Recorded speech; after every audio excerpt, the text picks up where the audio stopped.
to go back. I gotta make Zaid loyal. I installed a mod so I can still go to fucking Paragon route. I was kind of disappointed because I don't know. Some of the renegade choices in Mass Effect 2 fucking suck. Like, it just makes Shepard an asshole, and it just doesn't give satisfying conclusions. In Mass Effect 1, it's actually funny, but in Mass Effect 2, it's kind of like, So that was my problem. So then halfway through the fucking Cerberus playthrough, I just go fucking Paragon. So it's just my fucking normal playthrough.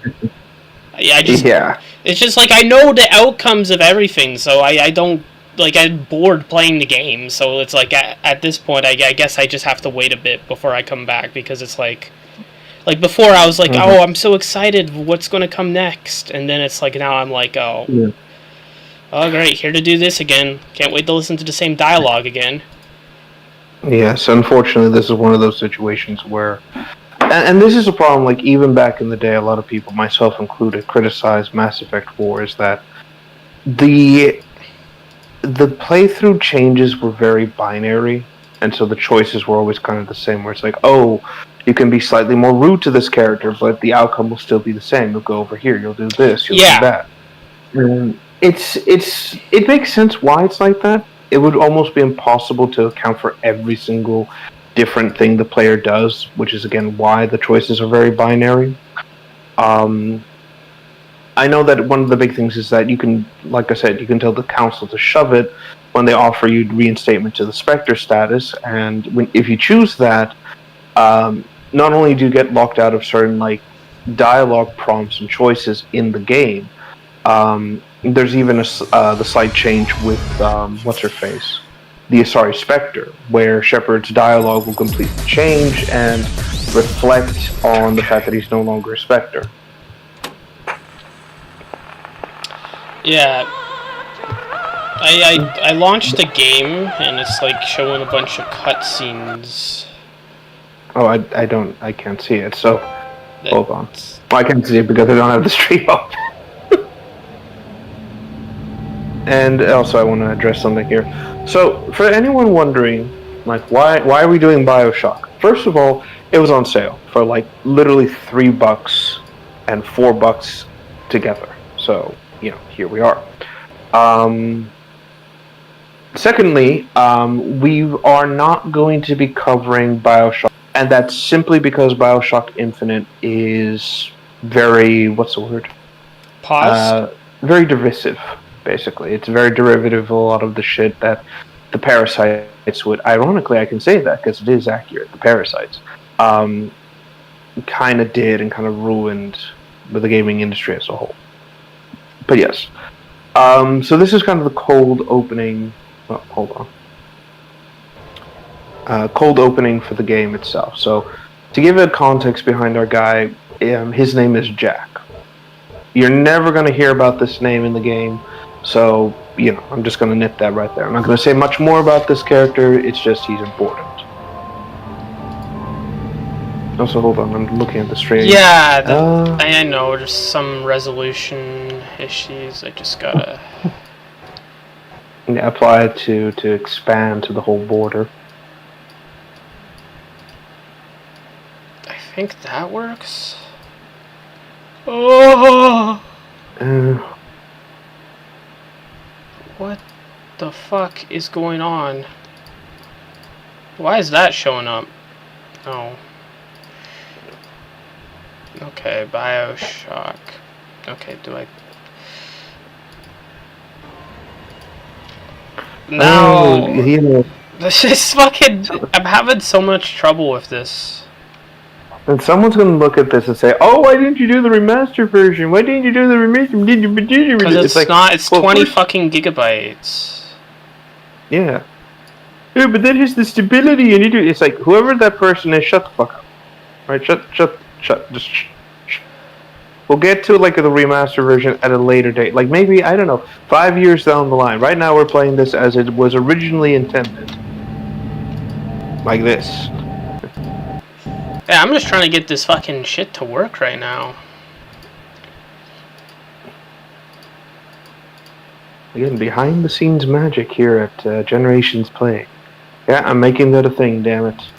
Behind the scenes. Behind Exactly, the just- scenes, this is the drama. Yeah, so the fact that I I hit my wife, but I really didn't because she tripped, even though everyone could say, oh, who am I talking about? Couldn't possibly imagine who that would be. Holy fuck. It's certainly not some southern fat fuck and his retarded friends. Okay, that's weird. Okay, I think I just gotta adjust it. So, maybe... It's not really... See, this is the fucking thing. I'm bad at this kind of stuff. Okay, maybe... Where can I edit this shit? Transform. Edit transform. I need to sit up slightly.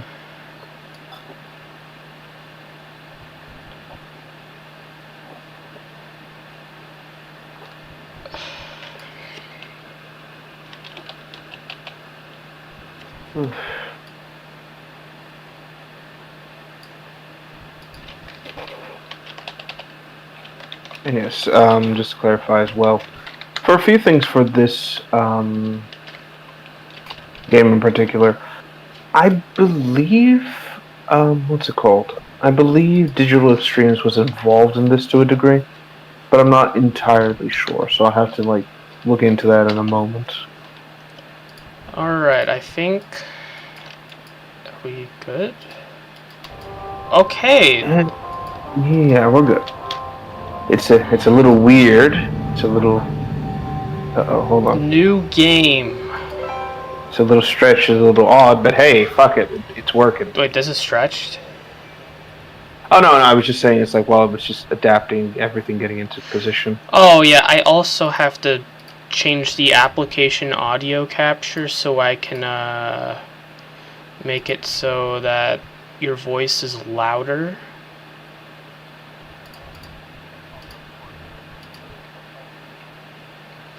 Probably not. We'll have a chance later, but for now, we'll just go ahead and begin the adventure under the sea.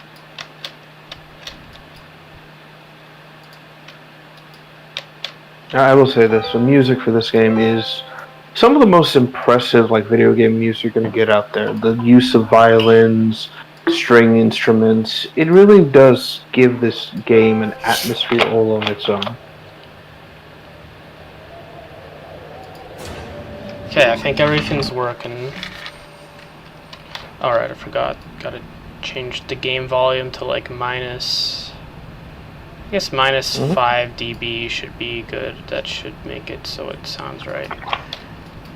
Also, the overlays and everything you're kind of going through, if you haven't noticed, there is a little bit of a steampunk aesthetic to this, but the game is set in the 1960s. Roughly, basically. They told me, son, So, you're yeah. special.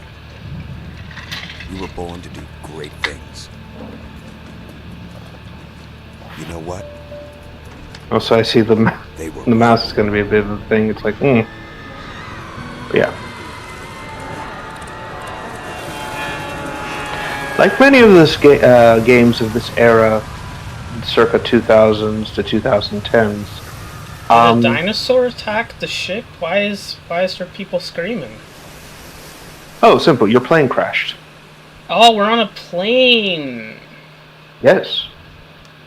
Before the Isle was a thing, and before the forest, there was Bioshock. The start of, oh, I'm on a plane as a first-person protagonist. Oh shit, I'm on a plane as a first-person protagonist. Fuck!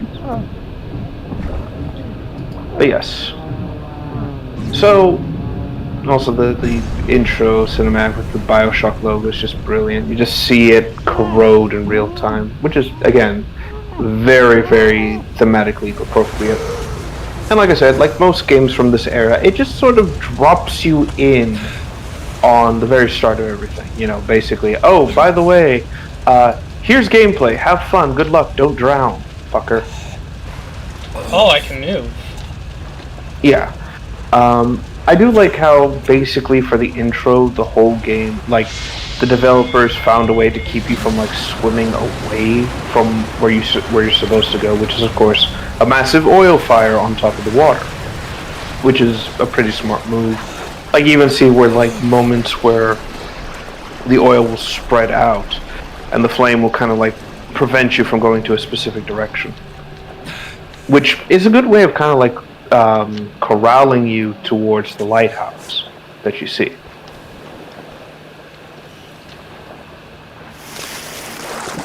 Oh my lord. Mm-hmm. Again, this intro blew people away with how it was done. Like this obelisk in the distance, this night, the flame, all of this crazy shit. And people were like, holy fuck, this is impressive. Of course, some parasites at the time basically said like, oh, the game's unrealistic, you wouldn't survive a plane crash like this. It's like, fuck you. I bet they'd complain about the waves not being here, but even though not all oceans have to have like waves everywhere, you know. Right. See, I was worried about that because directional. when I was making Desolate December, like I didn't have waves, so you know, people are like, "Oh, it's supposed to be an ocean. There should be waves everywhere." It's not. It's not like oceans can be calm. Exactly. It is a thing, people. But yes, and what I like is that this lighthouse is the only structure that you ever are on that's above the water. Everything else is just going to be below the sea, 100%. Oh my god.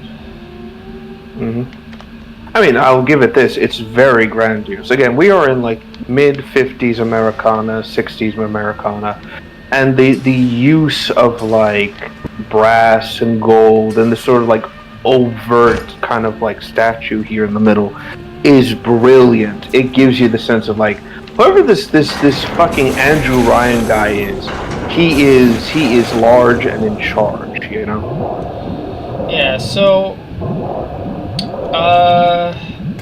I don't think we needed the remaster version. This looks beautiful. Oh, absolutely. The remaster version just adds a bit more like detailing here and there, makes things sharper. It's basically just like a touch up here, a touch up there, yada yada yada. It's not a big thing. But yeah, no, this is the game as it was. And the Bathysphere intro is, I think, one of the best because it gives you an introduction to Ryan and his ideals and his principles. It even shows you how you are descending into the depths of the ocean in real time. The man in the Vatican, it belongs to God. No, says the man in Moscow, it belongs to everyone. I rejected those answers. It's just absolutely brilliant. Instead, I chose something different. I chose the impossible.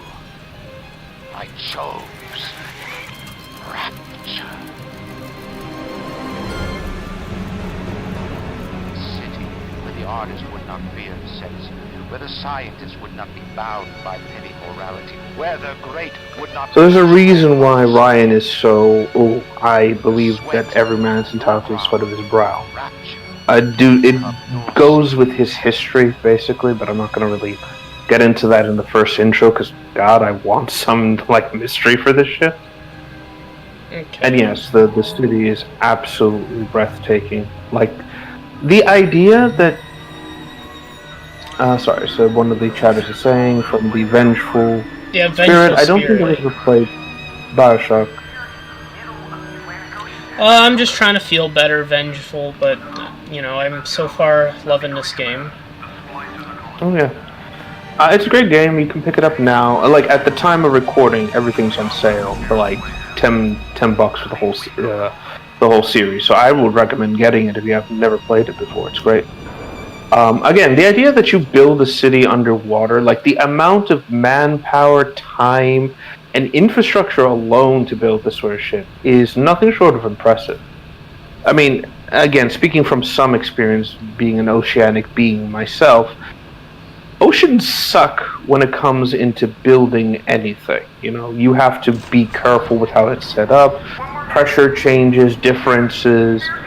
Weight is completely distributed weirdly underwater. It's weird as fuck, but it happens.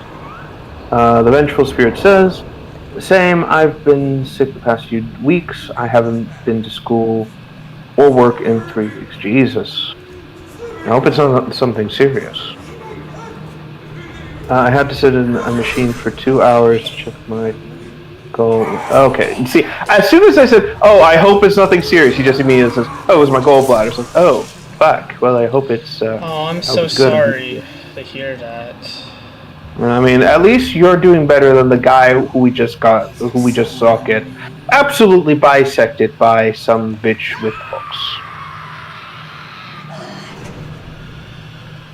So you know, there's that. Oh fuck. Yeah, she wants to get at you. She sees this as like an egg, and you are the gooey surprise inside.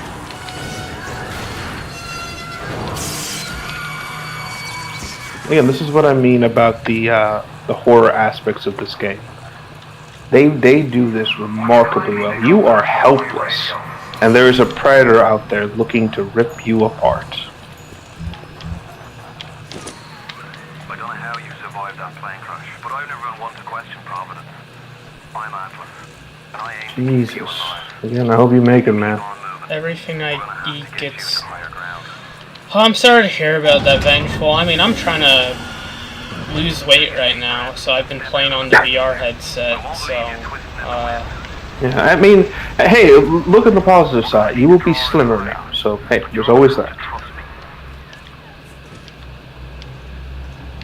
Again, unlike some fat fucks in this world. Yeah. And Like Darkside Phil. Jordy, and Wings. Oh, sorry, Wings, Boogie. I wouldn't be surprised if Keemstar just blew up one day and said, "Fuck it, I stopped caring about my appearance because I'm the master of the locales, goddammit."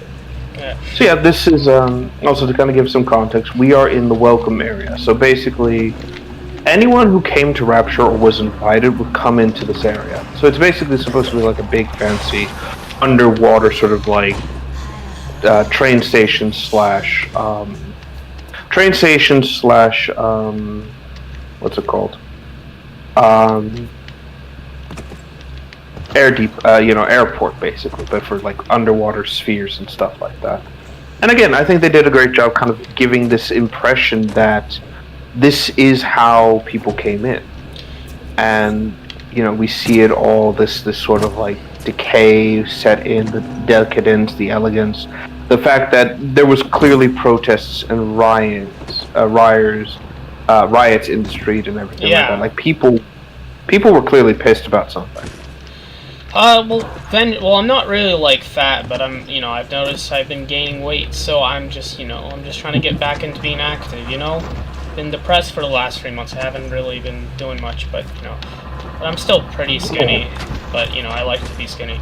But yeah, Vengeful. If you want to know why I was upset, I made a video on my channel. You can check it out. That'll explain it. And I hope everything goes. Ah! She, like I said, she is still out there, by the way, this entire time. She is gunning for your bones. I'm fucking scared. Like a Cyberpunk 2077 version of Atlantis. Not quite. Bioshock is biopunk, so steampunk slash bioorganic, basically. So the general idea is that you're changing yourself genetically and using weapons and equipment you establish, basically. So it's a bit of a mixture of the two. So no cybernetics, but a lot of body modification. If that makes any sense. Yeah, so Atlas is basically keeping you alive for a little bit, keeping what is known as a splicer away from you. So to kind of give a general... oh, by the way, the crowbar line is a reference to Gordon Freeman. Of course, for copyright reasons, they couldn't give you a crowbar, so they gave you this monkey wrench instead. What? Yes. Again, the combat in this game is very straightforward, frenetic. You will want to search bodies for resources. You will need money, food, things to basically recover your health and stuff like that. This, and I'm going to put it right now, this entire civilization under the sea is 100% capitalistic. There's no such thing as a free handout in Rapture.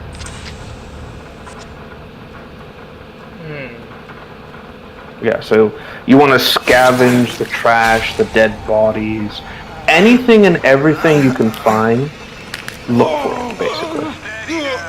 Your genetic code is being rewritten. Also, you heal by getting health back, so I should be clear about that as well, which you need to get. Ah, yes, the Gatherer's Garden, and your first biogenetic modification. I love how, again, Jack just sees this in the machine. It's like, I'm going to inject myself with this red vial and override my genetic code. Fuck it.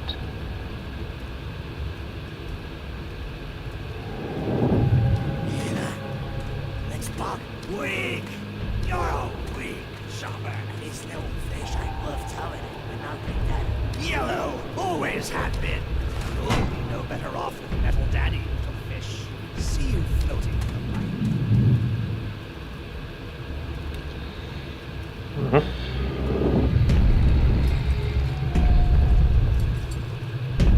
So kind of also to give a little bit of context with the splicers, basically they're all drug addicts.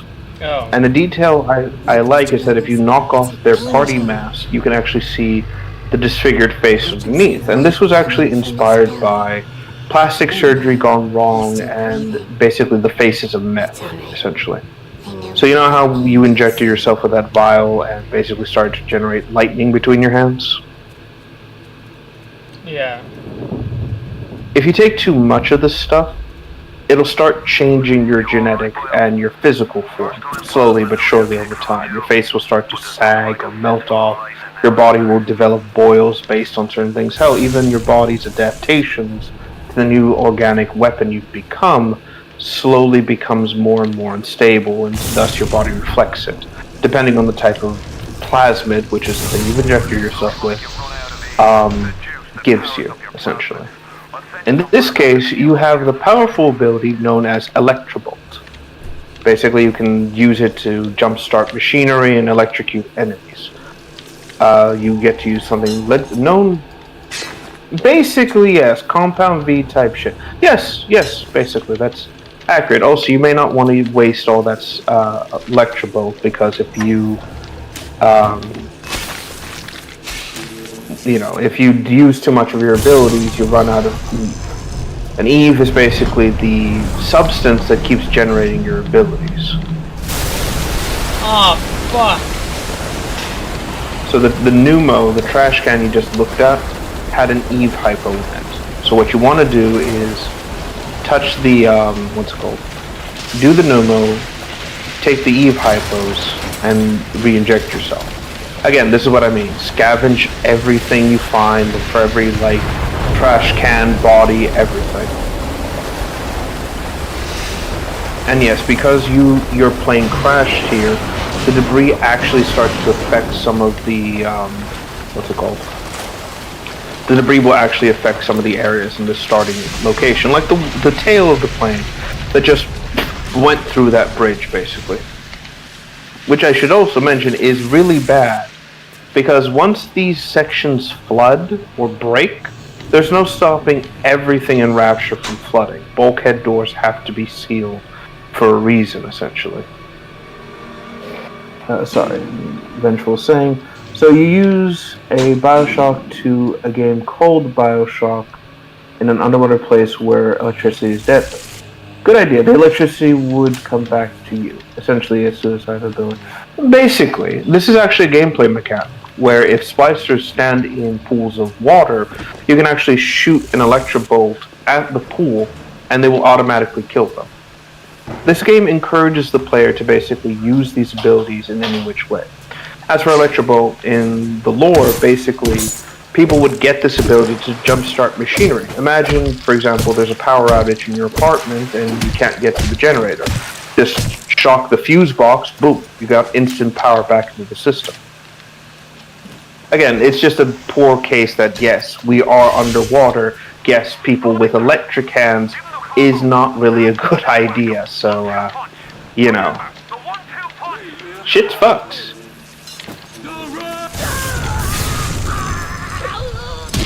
And yes, the game has ragdolls that you can like mess around with as well, which is one of those few rare games where you can actually like do some stuff.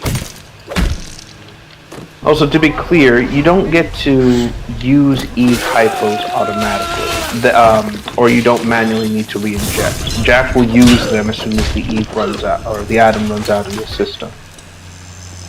Alright. But health items, health packs, you have to manually use them.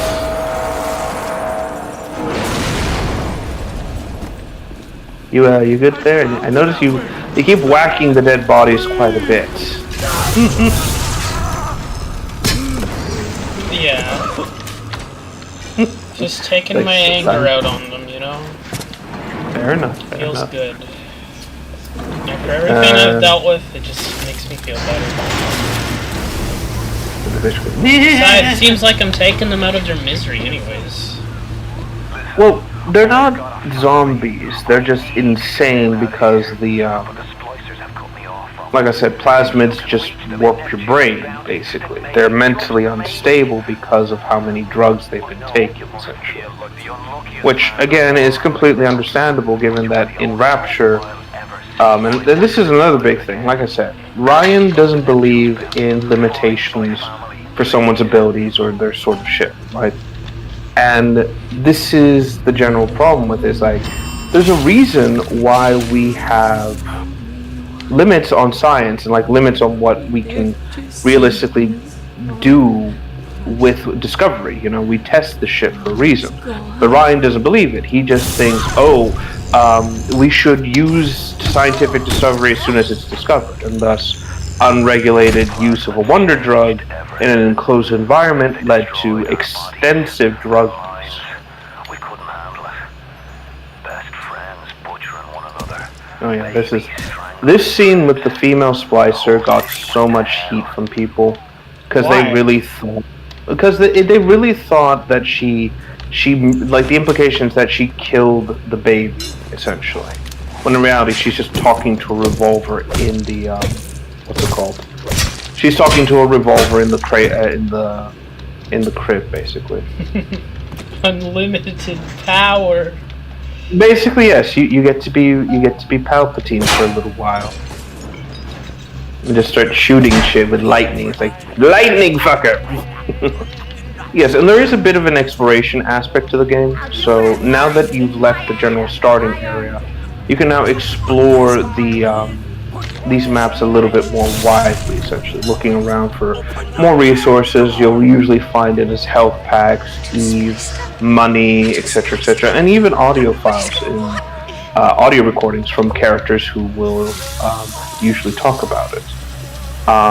But yes, to kind of give a generalization, there was an incident that happened in New Year's 1959, basically. And this is what jump-started what a lot of people tend to refer to as the Rapture Rebellion against Ryan, basically. Oh yeah, and there's also ghosts.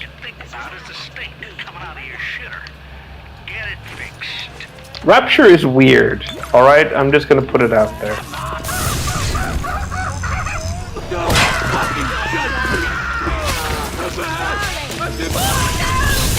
Alright, let's just put it out there.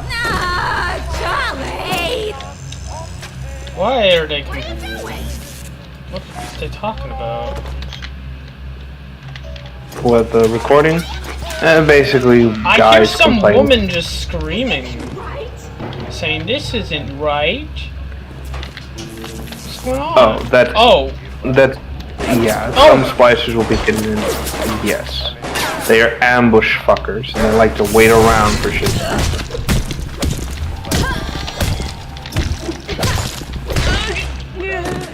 Which is a good way of generally telling the player, like, hey, there's an enemy nearby, which, hey, I don't mind it. So it's a clever little concept. I also wanted to mention this, because it's a bit funny as well.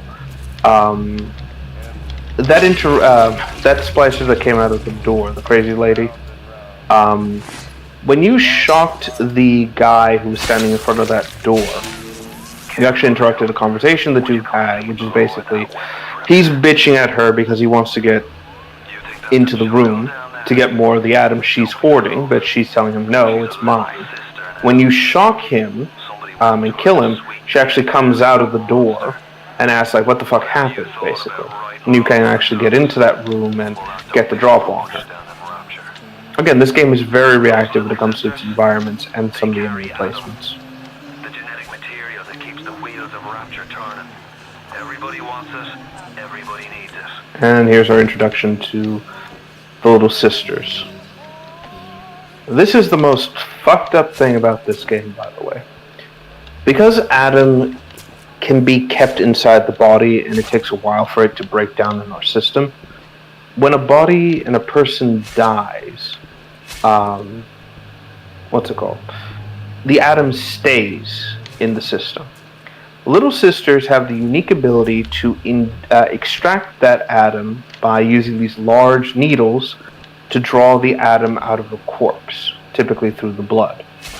And then once they have it, they drink the Adam down. They process it inside their own bodies and then regurgitate refined Adam. Yes, Adam, Eve. Yes, that's the joke. That's the entire thing about BioShock. Congratulations on putting 2 and 2 in combination. But yes, the thing about Little Sisters is that every splicer wants to get them because they are, like I said, venerable Adam banks. So, what do they have that protects them? Big daddies. Massive armor-plated defenders. The crazy thing is, these guys don't fuck around when you hurt their kids. I'm not here. As that poor bastard probably figured out very quickly once he realized he had a new hole in his chest.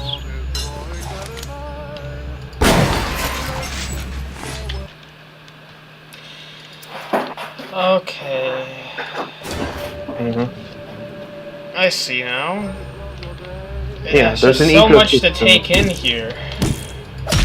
Mm-hmm. Yeah, it's an ecosystem in and of itself. Splicers are drug addicts. But don't you fucking do it. I swear to God, I will. What? Low No, I'm paper just- fade? What's that? The hairstyle, I think. Adam Look, I'm old, I Eve? don't- What the fuck is that? He's just being a silly boy. No. It says like a FNAF animatronic area. It says where all the animatronics perform. No, Adam Eve is it's an invincible character. Oh, sounds like some dumbass girl boss. I'm not interested in learning about that. No, she's actually no, she's not. They actually Really? killed the girl boss character in that show. Yeah. Oh. Yeah. So she dies? Well, I say die, but she was basically written out of the story when a lot of the fans said, "Get rid of her, we're leaving," and the creator said, "Okay, we'll get rid of her." Oh. Yeah, but it worked out for the best, I think, and yeah. And getting sidetracked. Like I said, with BioShock, it is a living ecosystem. There is a lot going on, basically. So who is the Eve again? I'm so sorry, I'm confused. Okay, so Adam is the raw genetic substance that allows that gives her a genetic possibility. Eve is a stabilizer.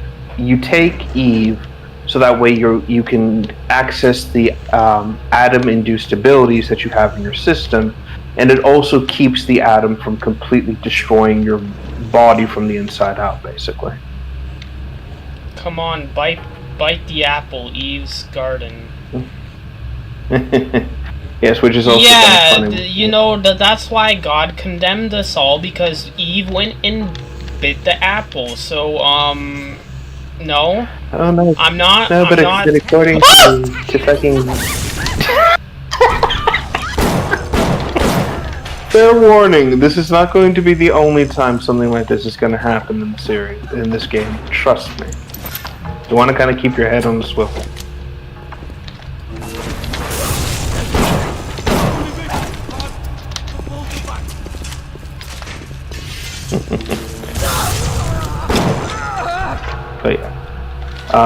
Basically, like I said, with a lot of this sort of ecosystem, it's very well done, and frankly, I do like how we have a general build-up on everything. Also, I don't know if you saw it, but I think there's a slight glitch in the stream. Every so often, it randomly cuts to your rendering on SFM. Well, thankfully, it's not anything like bad, so, you know. Right. I'm just giving you a heads up, and if anyone's seeing that, yes, he is rendering something. So I'm rendering Blood Money right now. I'm trying to get that all done. Right, so don't worry, guys. But yeah, there you go. So Electrobolt really does come in handy in a lot of these levels because there are puddles of Rapture. Again, mostly because of the neglect and the rebellions that are happening right now. Yeah.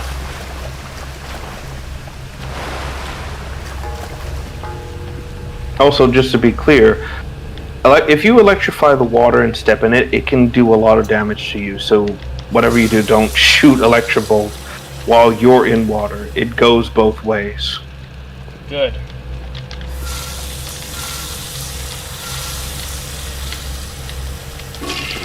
Also, to mention with the Big Daddies as well, which is kind of horrifying, basically, these are modified humans, injected with a lot of plasmids and Adam, basically. And their bodies were augmented and transformed into these larger forms, basically. The sound they make is actually what's left of their vocal cords.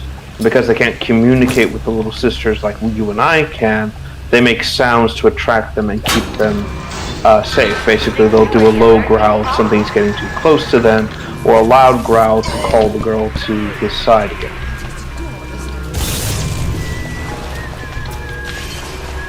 Mostly Big Daddies were created through prisoners and political adversaries of Ryan.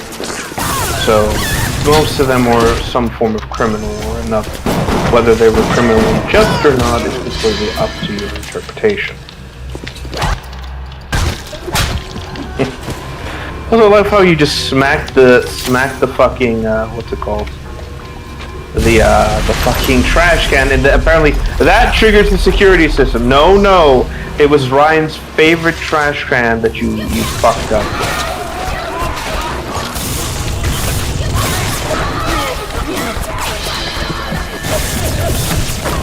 Congratulations.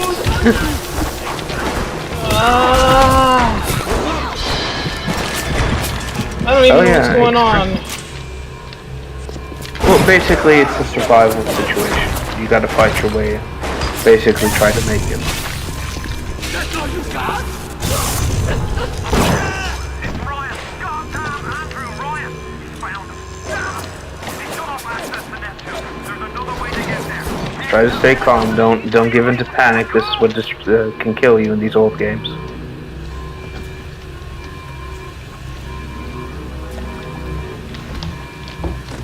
I got much resources here. Oh yeah. Again, Bioshock does a great job of, like I said, it does a great job of like putting the pressure on the player at almost every possible turn, but it rarely feels like it's bullshit. If that makes any sense. Oh Christ! You're trapped! Gonna try to override the exit from here. You know, like it feels like any fuck up, any mistake, anything you do that's wrong is completely on you. And, you know, it was your, like, fuck up or maldoing, or, you know, anything of that nature. So because Ryan now knows that there's something going on out here, this is why you have to kind of go to medical. And he's also quite a, what's it called? He now knows about you as well. I do like that. Which one of the bitches sent you?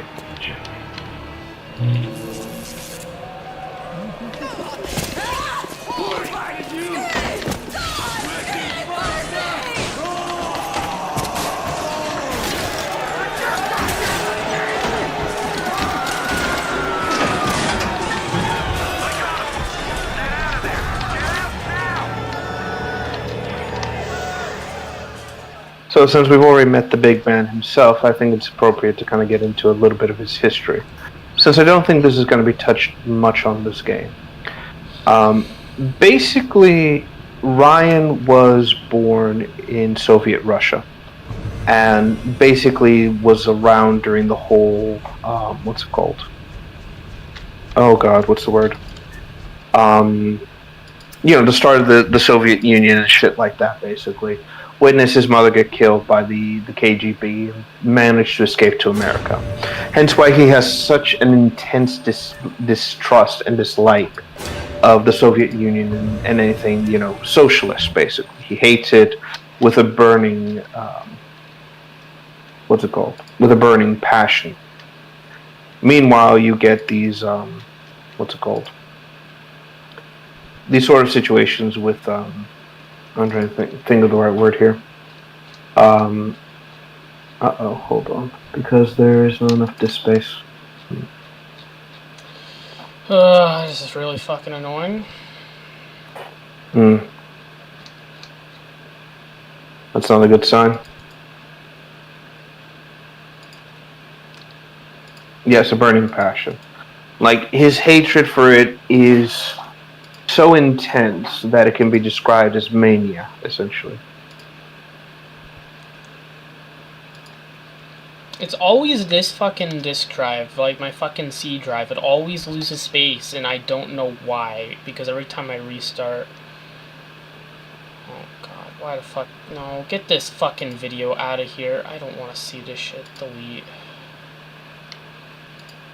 God damn it, man. This is so fucking stupid. I have to fucking figure out where I can... Okay. Okay, with all the advancements you think we have with technology nowadays, we'd find a way to deal with this bullshit. But it's like, no, it's still user operated and user error, of course. Why? Because fuck you, give us money. Excuse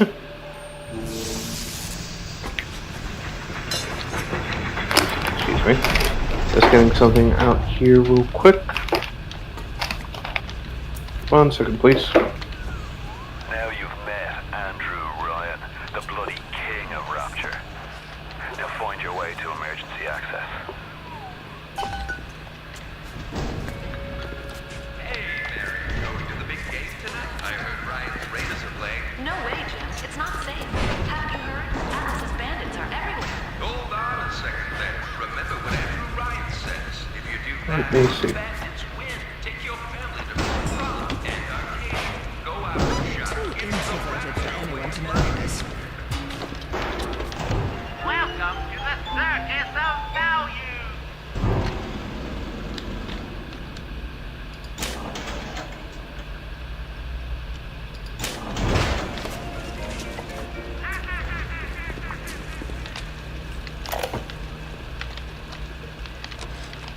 Dr. Steinman said he'd release me today. Ryan Sorry, just checking something here. the New Year's attack, not once. But yes, basically now we are in medical. So this is more of the... Oh yes, and you're also introduced to the vending machines. I did say this is an entire capitalist society. This is why I encourage you to scavenge for money whenever you can. I'm so interested in my case. The vending machines are your biggest source of... What's it called? Your biggest source of resources in this game. So this would be things like ammunition, health, what's it called? Ammunition, health, healing items that isn't just the health packs, just stuff like that in general. And you'll have 2 vending machines that you can pick from. The first one is the Circus of Values, which mostly focuses on health and recovery items. And then the Ammunition Bandito, which is, as the name implies, strictly ammunition based, where you can restock on whatever weapons and equipment you have on hand. You can also hack some of the vending machines to get lower prices, or if you do it well enough, you can actually get a free item out of the vending machine.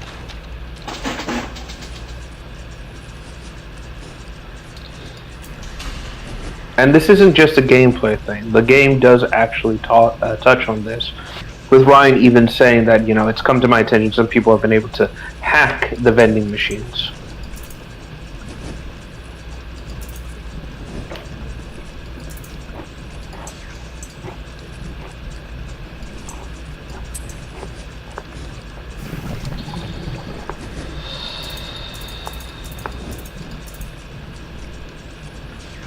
Oh.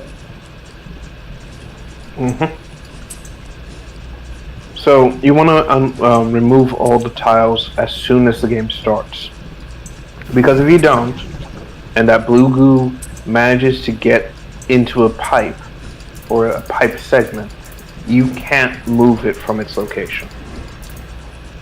So you have to make these work as quickly as possible. Also, sorry, Adventure was saying I'm tired, but it doesn't stop me from doing anything. Jesus. And I slept for 3 hours last night and still played Minecraft for 5 hours straight. Jeez, that's impressive. I mean, it's insane, but it's no less impressive.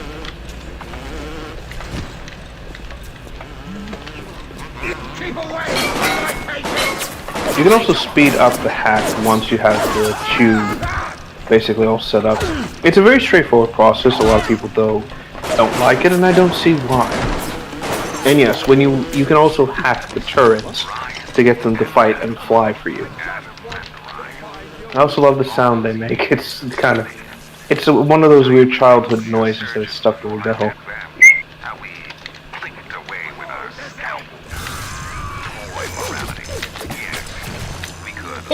So essentially, yes, you have a surrogate gun, and it just kind of goes like, "Oh, don't worry, I got you, buddy." No, but Hack gives us the means to do it. And Ryan frees us from the phony ethics that held us back. Change your look, change your sex, change your race. It's yours to change. Nobody else's. What? No. Idiots. Oh, absolutely. And this is the big thing I should mention as well about this entire, excuse me, the medical pavilion. So if you pay attention to the splicers you encounter, they're actually doctors. They're not the typical, like, fancy dress, ballroom dancer kind of splicers. Most of them are doctors and medics who are actually, like, ensuring that, they do all this sort of, like, crazy shit, basically.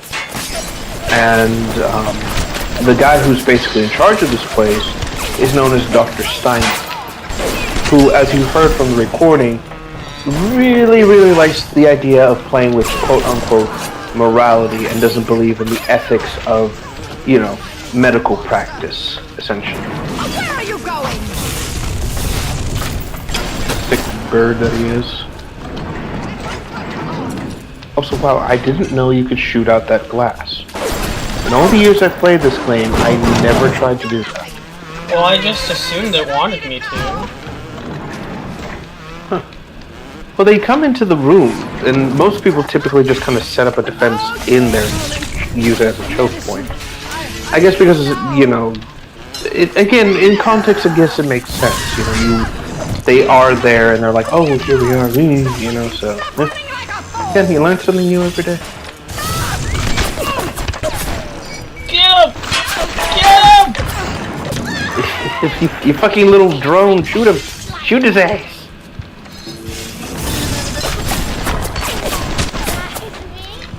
So yeah, I've noticed that you burn through a lot of your resources pretty quick. And this is mostly a problem with the early game. Late stage, you're not going to really do much of that, but it's one of those sort of situations. And yeah, you will also want to hack as many turrets as you can. At the most, I think the most turrets you can have is probably just 2, which is more than enough, I'd say. Were these strippers? Nurses. Oh, that's a weird nurse outfit.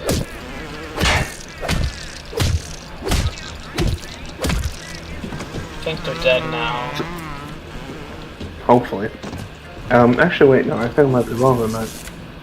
Oh no, those were guests, basically. So, a lot of the splicers you'll encounter are from the 1959 attack on New Year's. So a lot of them are still wearing their ballroom dance equipment and gear. I don't even know what any of that is. What? The attack on New Year's. So So to kind of give a context here, because I don't think you caught it, but basically it was this. There is a civil war in Rapture, or there was, between Ryan and this Atlas fellow you're working with, basically. And the situation is that before this, Ryan had a problem with a guy called Fontaine. And Fontaine, oh yeah, that's another thing you just saw with the ghost. Sideman's a little knife happy, alright? He's a perfectionist. And plasmids let you change how you look without a lot of work.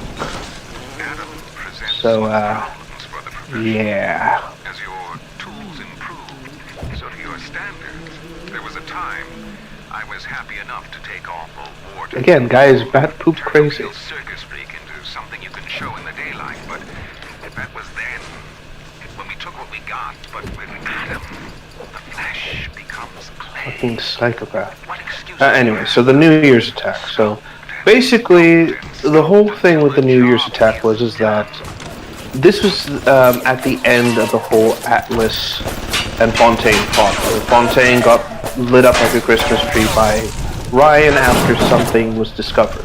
But in destroying and killing Fontaine, he martyred him. And Atlas came out of the woodworks and basically encouraged the lower class of people in Rapture to rise up against Ryan because, hey, if Fontaine, a guy who was from the lower class, could build his fortune up and basically play with the big dogs like Ryan, and Ryan will just kill you because he feels like he feels threatened by you, that can happen to any of us, basically. And so this, like, Atlas Rebellion was pretty serious, and it affected a lot of Rapture in a major way.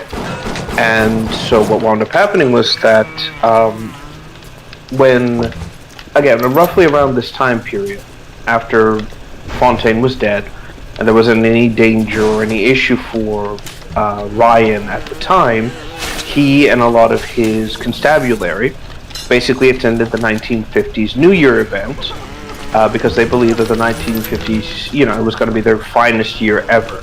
Because keep in mind, from 1950 all the way to 1959, they've been spending years getting Rapture up and running, and basically for about 10 years the city thrived and prospered, in quotations. And then, right as the clock struck midnight, boom, Atlas's rebels struck the place and basically tore the whole party apart, essentially.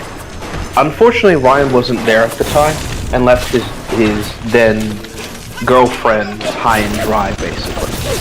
And she got hit pretty hard during the fight as well as several other individuals too. The event basically marked it as, okay, yeah, this is a problem now, and Ryan began to take more and more extreme measures to fix this problem with the splicers and everything like that, basically. So there you go. That's a long-winded explanation of what the New Year's attack was.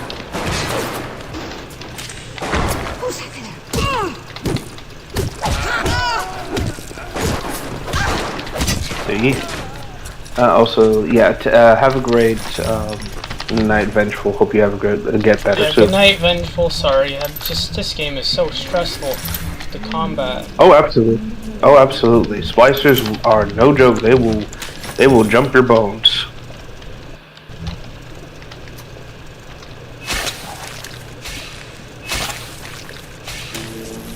What difficulty are you playing? Medium. Oh, okay, yeah.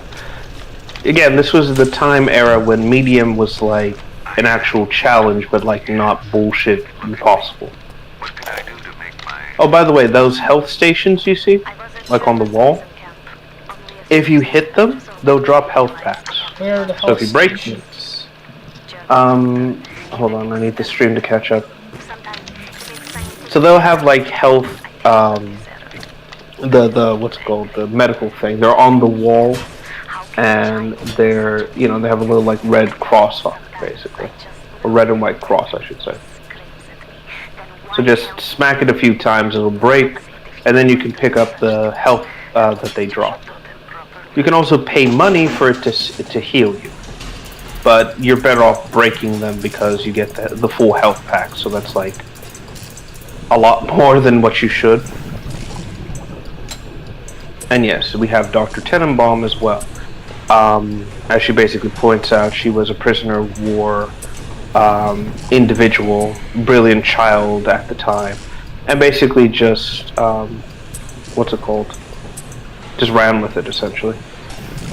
So she was a scientist, she was brilliant, and they gave her preferential treatment in the prison camp she was in if she helped them understand how to make the perfect area, essentially. Like someone with actual blue eyes, yellow hair, etc., etc., etc.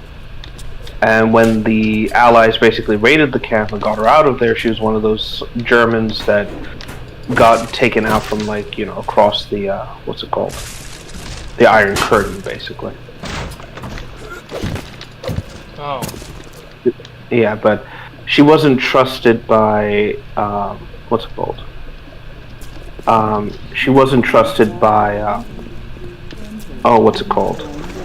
By anyone in the U.S. because, you know, she was German and it was literally at the end of the war. Yeah, I've heard that, like a lot of people hated Germans back in that time. Oh, absolutely. Absolutely. Everybody, the problem was is that, and I need to mention this as well, when it comes to 1940s, 1950s Germany, you know, with the whole World War II situation, the Nazis were a political group, but not every German was a Nazi. Some of them just served the German army, so there's a distinction that has to be said. Now, am I defending Nazis or anything like that? No, but I believe that historically we've attributed atrocities to the wrong group of people, and it's unfair to lump all of them together. Now, should some of them have spoken out against this? Absolutely, but it's also a case of like, yeah, would you do that? You're kind of like serving your country, and as far as you know at the time, you're doing the right thing. Yeah. Again, I'm not defending Nazism, just pointing out facts here. Yeah, I just remember in like LA Noire, what would happen is like when Cole cheats on the German, everyone hates him for it because because it's a German lady. Yeah, exactly. They call her proud and all this like derogatory shit, and it really just kind of shows the time, basically. Like this is like an example of like how far we've come. We don't say that to German people. We avoid it. You know, crowd is viewed as a horrible fucking slur, and it really is a case of like this is a good way of showing like how far we've come. This is the censorship that the parasites want to induce. Well, they're trying to like censor what happened in World War II and say that like remember Battlefield Vagina in Call of Duty World War II? They put black women in the Nazi army, right? That's just like, what are you saying, that the Nazis were just progressive? What was the whole, like... Exactly, like, what are you saying? It just loops around to it's denying past atrocities, like, in a way. Oh, absolutely. And it's just awful to see. Again, here with like old games like this, they don't shy away from the awfulness. It's like, yeah, the 1950s was awful for anyone who wasn't a white guy. That's just the facts of the matter, basically. But the big thing about that is, we've gotten better, and we've moved on from that period. Yeah. Do people still believe, oh, no, we haven't changed? Yeah, dumb people will believe that. Are black people being lynched in the streets because they're black? No. For Christ's sakes. Well, yeah, you have Jesse Smollett making it up. Because, you know. Exactly.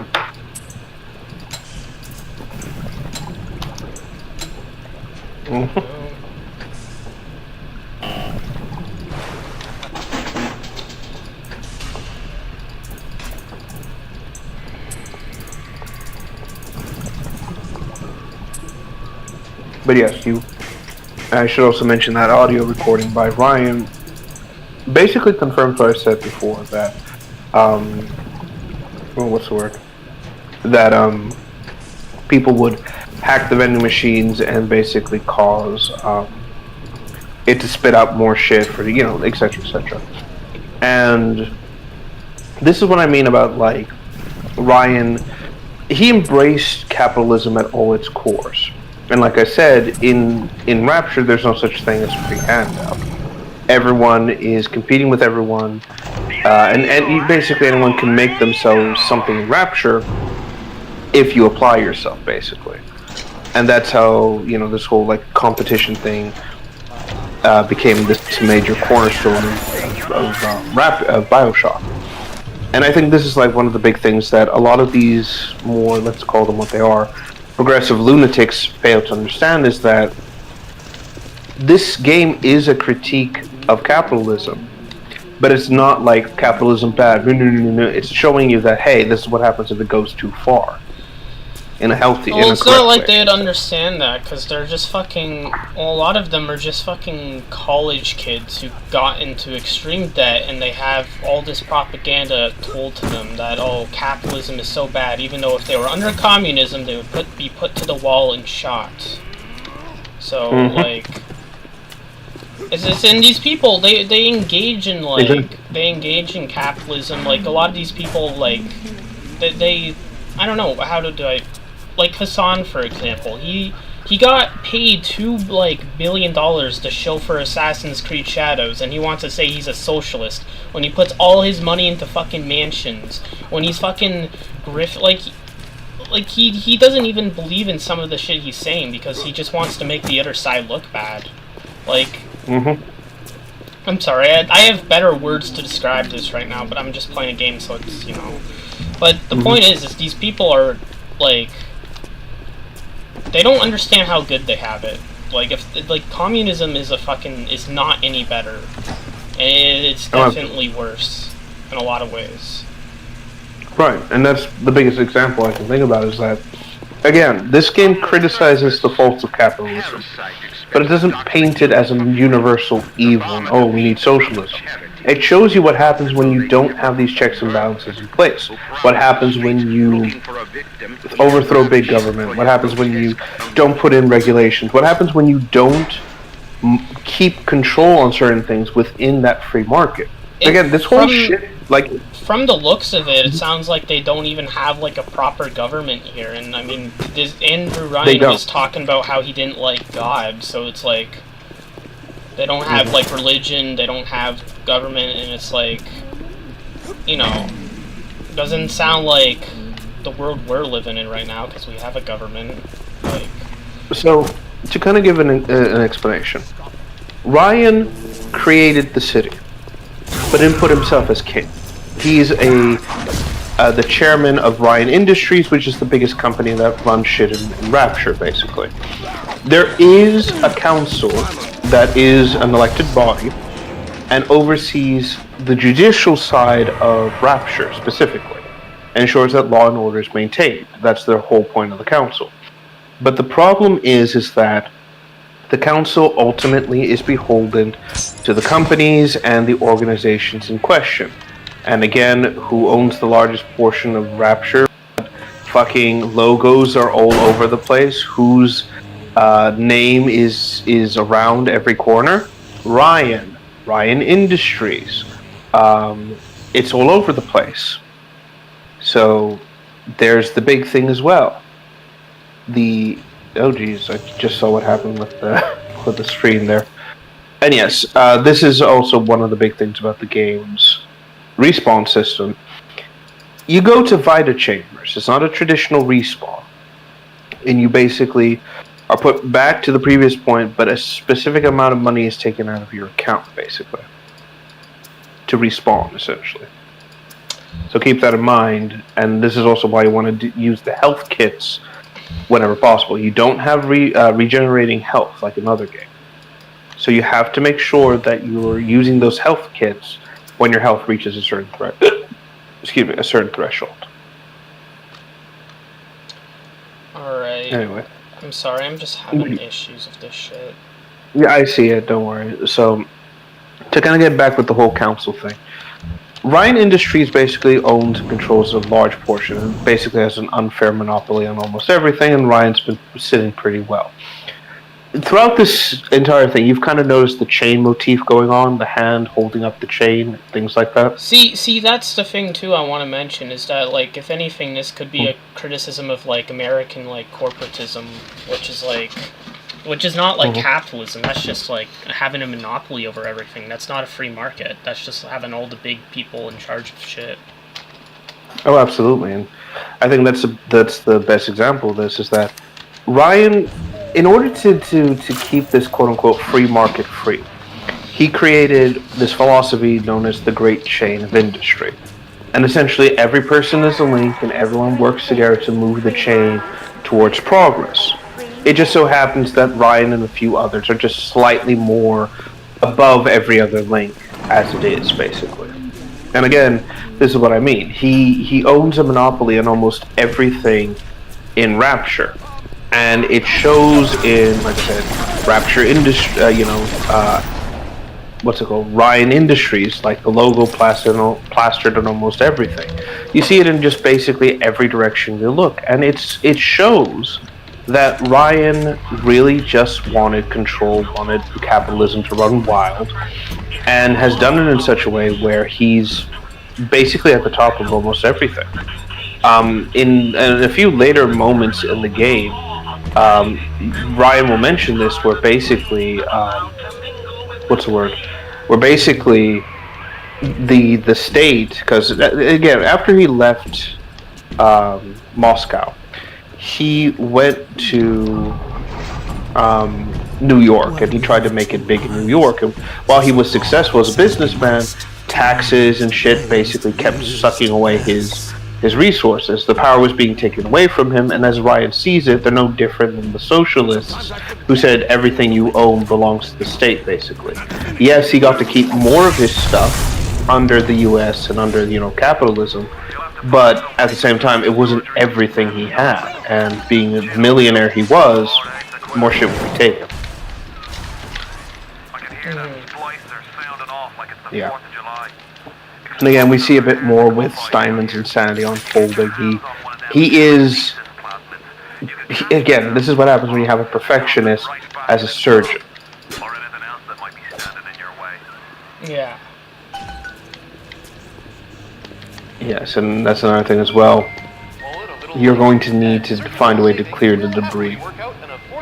Also, don't feel too bad about how you couldn't get through or kill that splicer right away. That's a slightly scripted event. You cannot kill that splicer. That will always fall down. Oh. Yes. So again, like I said, don't feel too bad about that. You gotta find... So here's where it's a little clever. So the splicer is still very much alive and is running around throwing these makeshift explosives. So what you're going to do is you're going to find telekinesis plasmids, and you're going to catch his bombs and throw it back at the fucker.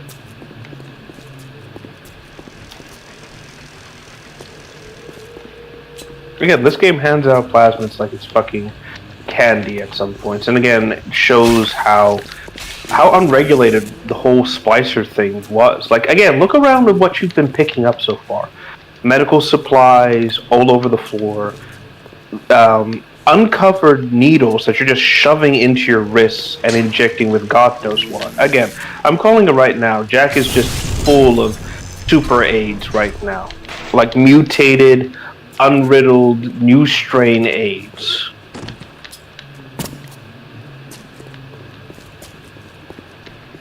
Oh, so what are you doing? I'm lost.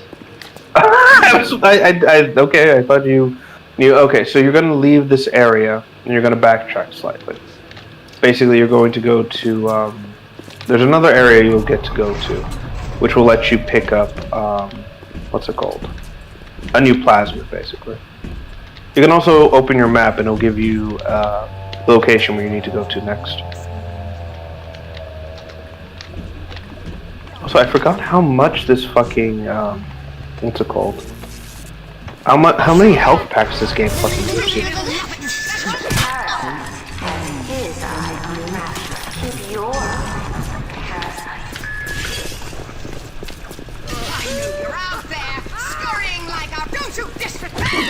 Excuse me. It's like they expect you to fuck up. So yeah, in the medical pavilion, you're going to see or find an area for like plasmid trials, I think it's called. And this will give you the ability to pick up the telekinesis plasmid.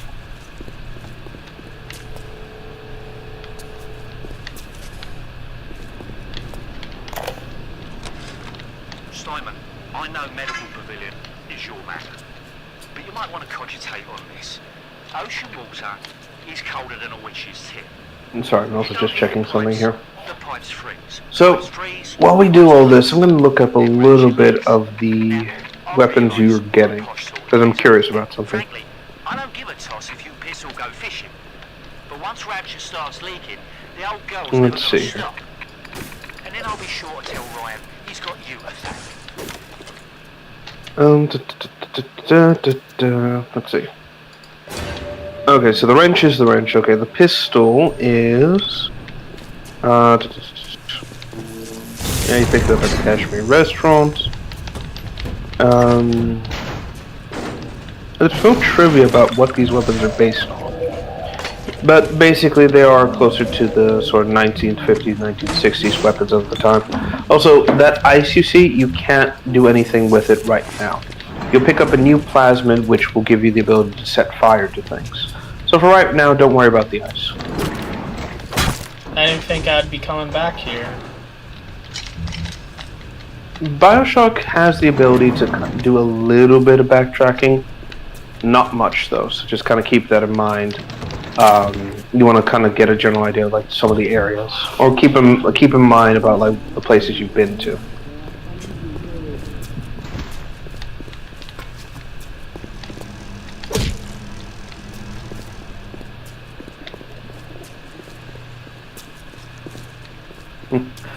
Again, I forgot how many physics objects this game lets you like fuck around with. I'm so used to like, what's it called? You know, games that basically like, oh, here's our props, but you can't do anything with it because we didn't think that far ahead. I'm used to it because Halo and Half-Life both have it for a lot of stuff. True. At least Halo, every Halo game from 2 to Reach. Which is, again, just kind of a shame that nowadays we just have to deal with just static objects. It's like you shoot it and nothing happens, or you hit it, nothing happens, and it's just so much bullshit. It's just more annoying than anything, because it makes the world feel less alive, more static, I want to say. Surgical career creating the same tired shapes over and over again. The upturned nose, Jesus Christ, Steinman. the ample bosom. Wouldn't it be wonderful if I could do with a knife? And now we basically got a confirmation of what Steinman was doing. He just started lopping off pieces and putting them in the wrong place. That's so disgusting. Again, like I said, he is mentally unwell. Poor women. Oh, absolutely. And it's far worse than this because, again, it's plasmids that's doing this to him. It's taking what's already mentally unstable and just making it so much worse, and just increasing that mental instability that was always within Steinman. Again, he was a medical perfectionist. He believed that, oh, we need to achieve some level of quote-unquote beauty and shit like that. And it's like, there's no such thing as perfection. You need to stop.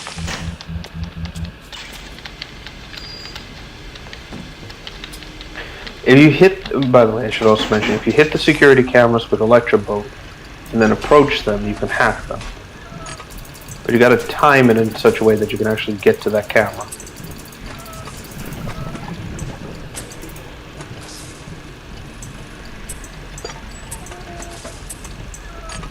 If the alarm is triggered on the camera, it will send sentries to actually attack. But if you hack them, you can actually get them to, enemies will trigger them, and then you can actually use that trigger that to kind of like cover your back a little bit more. It also saves you a bit more resources. Alright. We've got to have standards, even in troubled times. Ooh, excuse me. The finest? Tired, vulgar little... Oh, and I should also mention, while we're still talking about a few things here, did you know that 2K actually wanted to have BioShock on, and I kid you not, old Java phones? Why? So, this was at the start of the, what's it called? Oh yeah, that's oil, by the way, that you just zapped. You can't electrify it, but when you get the I incinerate... wanted to try because, you know, electric and oil sounds like it would be a quite fiery combination. No, unfortunately, you can't do it with Electrobolt. You can only do this with Incinerate. So when you get it, you can snap your fingers, and basically these oil trails will spread and burn anyone who's in its path. I just got gin. And the fire... Yes, that's another thing I love about this game. It's just you can drink all the booze, and it will just it will fuck with you in a silly. But yeah, basically, 2K wanted this game on everything, and this was at the time of the phone craze. You know, when people were like, "Oh, we can put games on our phones and shit like that," and it's insane because this is technically lost media now, where. I kid you not, a game studio did the impossible. They weren't given like the source code for BioShock or anything like that. They actually had to get someone to buy the game and then play the game from start to finish, and then they recreated everything that player went through in order to create the 2D phone version of BioShock 1. And it's insane. The first version was just a pixel 2D style game, which, you know, made the game look pretty interesting, a little weird. The second one, I kid you not, is a PS1 demake. And it's so fucking weird to see. Unfortunately, both games are now no longer in existence. Unless you track down, like, Java hack, you know, crazy shit like that, basically. Oh. Which I wouldn't recommend because you are going to load viruses onto your phone, trust me. Also, that thing you pass by, the weird vent, that's where the little sisters spawn from. So when there's a big daddy in the area and he and the girl's already eaten her fill of plasmids, of Adam, he'll take her back to the hole and she'll climb right in and basically go to sleep for a while she processes the plasma, the atom in her system. When it's time to wake up, he'll slam his fist against the vent, wake her up, and she'll come back out.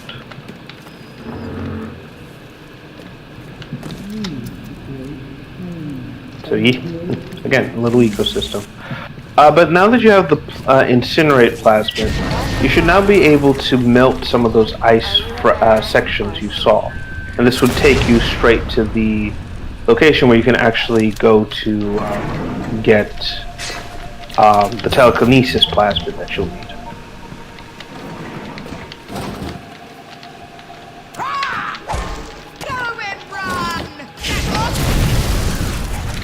So yeah, you that's what I like about this game. It gives you an obstacle, but it also gives you the means of progression. You just kind of have to get around to it, essentially. Again, which is something I absolutely adore. I also love the fact that this game has a realistic depiction of how the ocean is. If you've never been in the ocean, by the way, it is cold as shit, alright? It is freezing out there. I know it's cold. I've been in Lake Ontario, but, you know, that's not a real ocean. Well, it's a lake, a giant lake, but still, it's cold. Right. When you're out at sea, right, and again, I'm speaking from experience with this one, the water can become extremely frigid, and this is because the sheer quantity of ocean water isn't enough to, like, what's it called? The sheer quantity of the ocean cools itself down. So even though the sun is beating down on it almost all the time, the water itself just cools everything, gradually over time. And eventually, because it gets so fucking cold out there, you can, even if it's like warm in a specific spot, it'll freeze over after some time. And what I like about this is that in Rapture, because you get these leaks and everything going on, one of the things I really do like about it is that, what's it called? It's causing ice to form on stuff, and it's rather impressive. Also, what's it called? Also, that turret was guarding a safe. You can actually open that safe behind it. You just have to hack it. Oh my.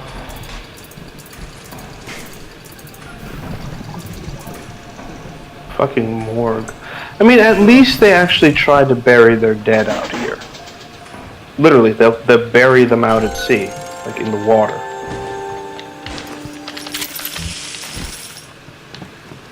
Which is gonna be kind of tragic if you ask me.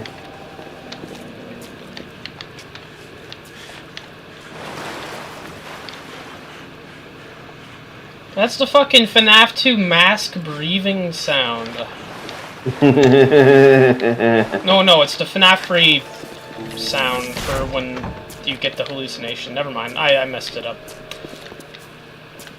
Cawthorn secretly stole shit from Bioshock. More news at 11. No, I'm kidding. I can't corroborate that. I think it's a free use sound. Well, yeah, it's a stock sound, I assume. Yeah, that's what I meant to say.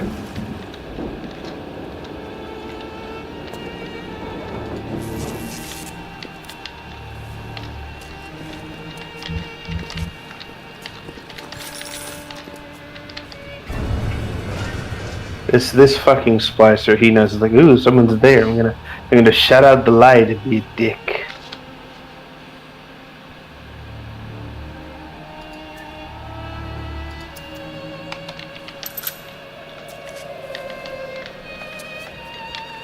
Ugh. Now, even though I can't hear the game, I can feel the tension.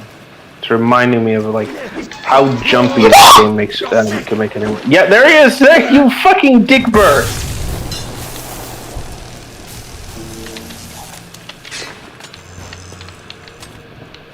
Asshole!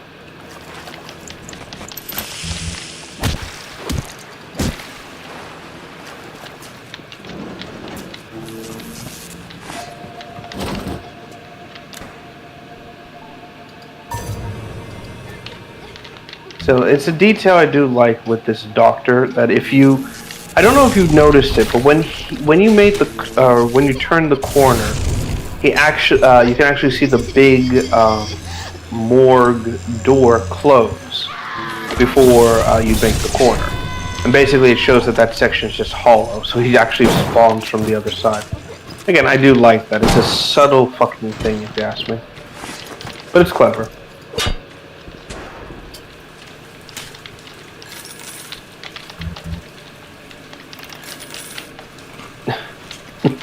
I love how this game has made you so jumpy at everything that you just like instinctually electrocute the water as soon as you see it. It's like, yeah, there's someone there. That's good. Again, the game is teaching you to be cautious, but in a healthy way, not in a bullshit like, oh, it's a typical horror game, you know.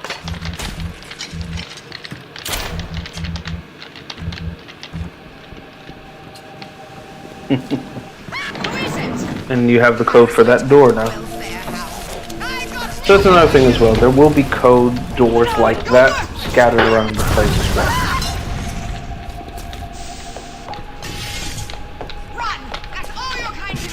well. Usually they'll have resources, loot, various small things like that. Which again can help in a lot of fucking situations, especially if it's like too crazy.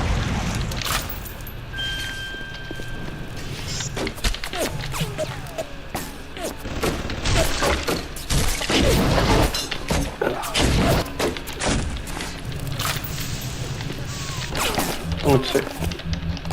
So that's one path now clear, and yep, there we go. Oh, what the hell? A charred corpse is trying to kill me. Why are there explosions going off everywhere? I think there's a grenade throwing splicer around. I think we may have gotten spawned in a weird place. Again, this is an old game, so there are some occasional, what's it called? Oh god. Some occasional glitches like this that can spawn and happen. Ah yes, the infamous shotgun section.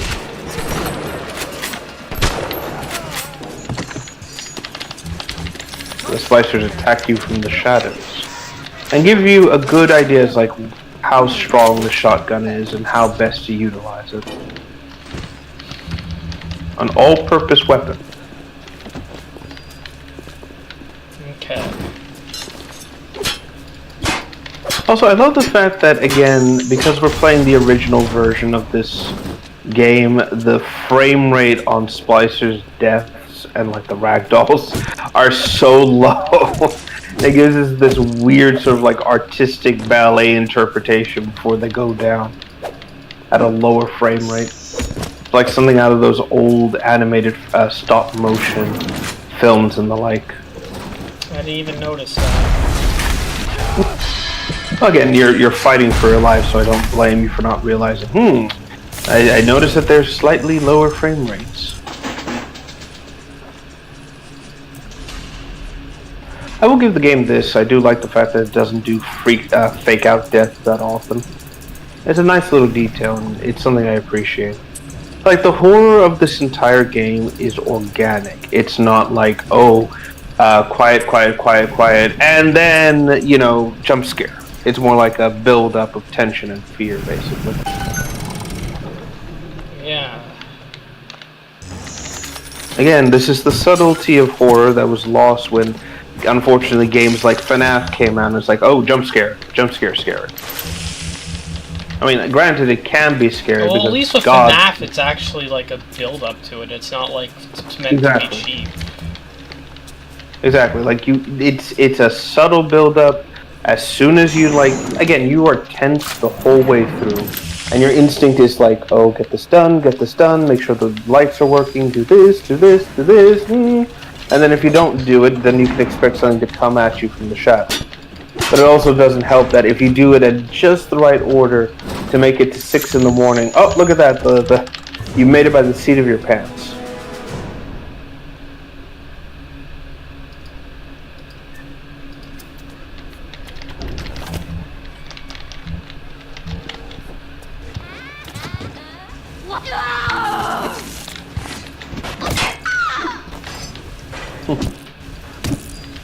I'm glad you noticed the vent. I didn't notice that the first time I played. I missed out on this tonic. And yes, you will get several tonics throughout this game. So you'll have combat tonics, engineering tonics, and health tonics.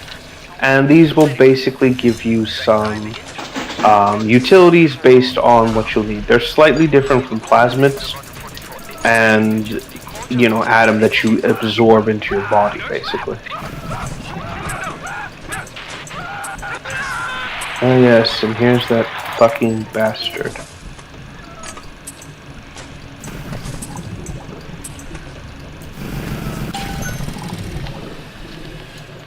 I mean it too, he was a bastard. Yeah. Also, I should mention this. The plasmid he's talking about, Rage specifically, I believe that... Hold on, let me check. Let me see. Yeah, in Rage, here we are.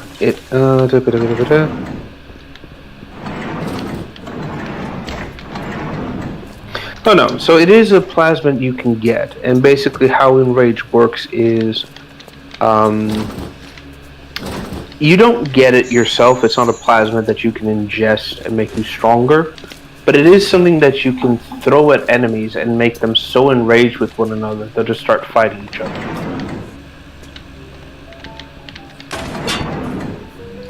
So when Suchong injected that poor kid with a enrage, he basically turned him into a raging monster right on the operating table. Also, you will learn to hate Suchong as this game goes forward. I promise you that. Right.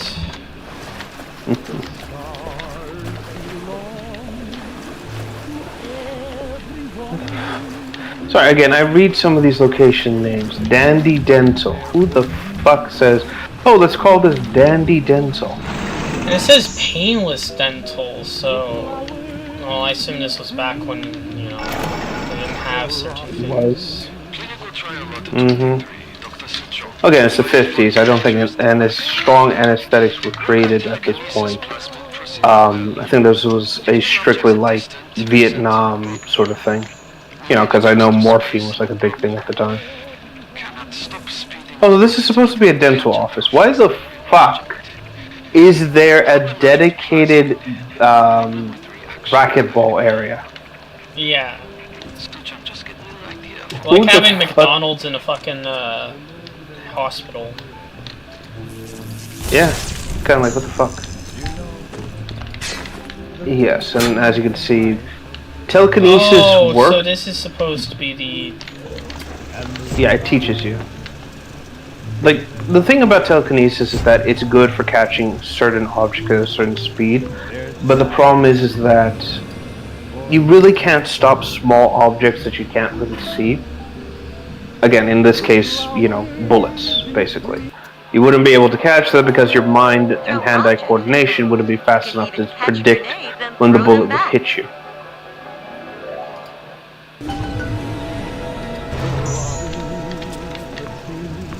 Also, yes, I think if you get hit by the ball, it can actually hurt you and do a little bit of damage.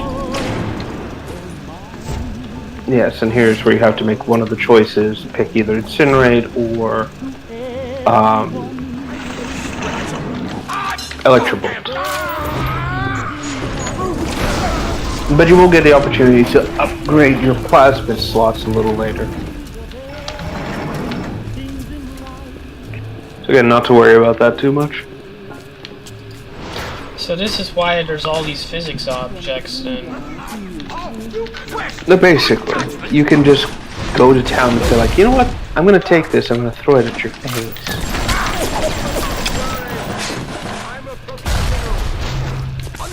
So I love the fact that you pulled and, you know, you grabbed the very clearly explosive barrel and said, hey, catch this with your face.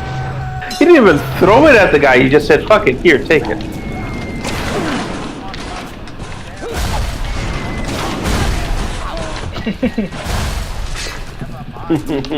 It's like these poor fuckers. They stand no chance now. I have all the weapon power in my hand. I will destroy you with the power of my mind.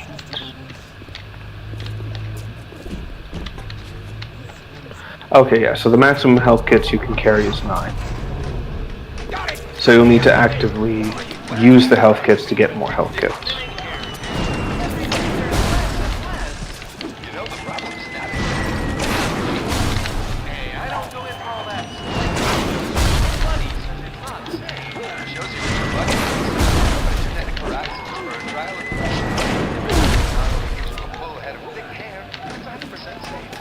Hold on, I'm just gonna read something here real quick. Yeah, so basically, when the splicer throws them, just throw it back at the surgery blockade, and you should be able to go forward. Oh. Yeah.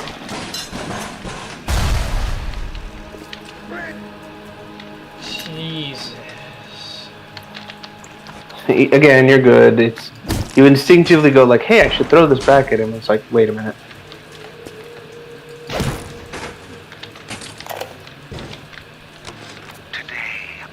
Fortunately, this one keeps respawning because you know you'd be screwed if they couldn't. Dead game right there.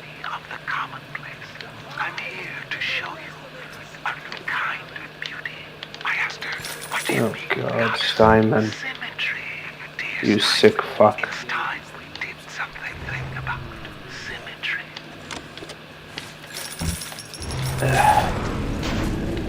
And yes, he's also hallucinating that he spoke with Aphrodite.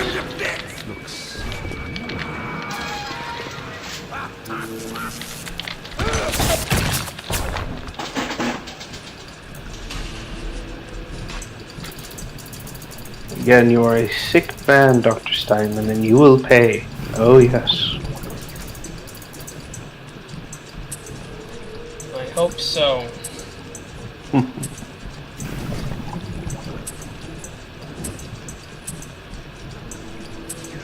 Oh, here comes the turret. I just love the fact that this game gives you the ability to just say, no, I'm going to turn your little gun against you now. Your turret is mine, thank you. Yeah. So it's so funny. It's like, I'm gonna get you now. Oh, shit.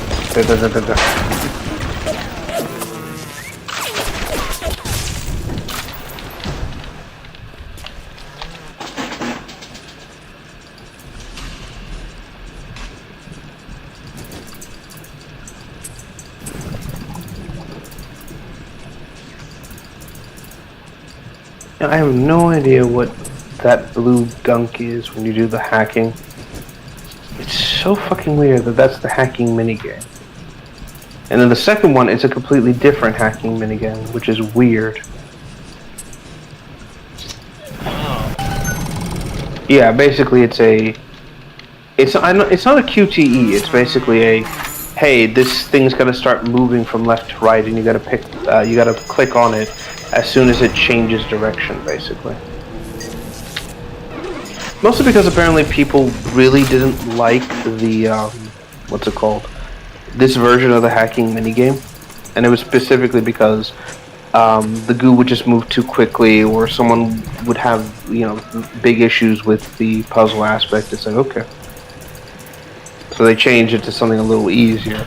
Which I think is kind of ruins some of the majesty and the charm of BioShock's hacking. Where it's like, it's very clearly, kind of very, you're figuring it out, you have to it's an illegal action. You're breaking into a machine to make sure you get it at its goodies or make it shoot its friends, I mean, I've had no problem with this so far. Yeah, I guess, again, it's more of a case of as it goes on, the hacking becomes more and more complicated, and it just becomes more difficult to get the stuff you need, basically. And that's one of those problems where it's really easy to accidentally get yourself caught in a situation where you just put the wrong things together and then wind up screwing yourself out of something important. Yeah. Again, especially with the severity of hey, here's this, and now that's going to be a lot faster, and stuff like that. Which again, I get it. It is what it is. I just think that people were being a bit too nitpicky when it came to this. Unfortunately, this was also the time period where we weren't dealing with the parasite, so it was pure gamer input about how to change things, how to make it better. So, I appreciate that at least. But, this was also, like I said, the time period where it was all just kind of going south, and yeah. Steinman is insane. Just, again, that's what I mean about him. It's that this is what went wrong with this sort of thing, and he's the more extreme example. Imagine what the regular splicers are going through as their brain is basically being rewired to think these things, to do these things, and to go oh yeah, I totally believe that's correct. I should totally kill my friend because they may or may not be holding on me. Who cares if it's a person I've known for 10 plus years? I'll do it anyways. This was too symmetrical! And now... What's this, guys? An intruder! He's ugly! Ugly! Ugly! Ugly! Oh, fuck. Yeah, like I said, sick fucking dog. Where is he?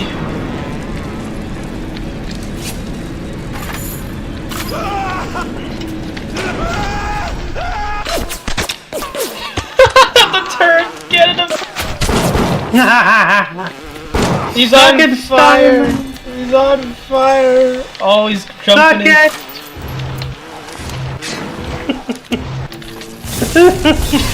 He jumped into the water and I electrocuted him. Quick, I need to run into the. Why?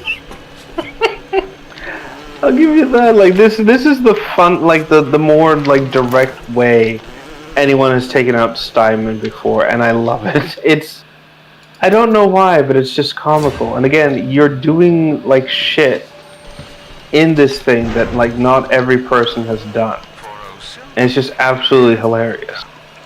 Because most people, what tends to happen is that Steinman's AI is programmed to like mercilessly go after the player and bull rush them, and he's programmed to avoid going into the water, especially if the player has Electrobolt still.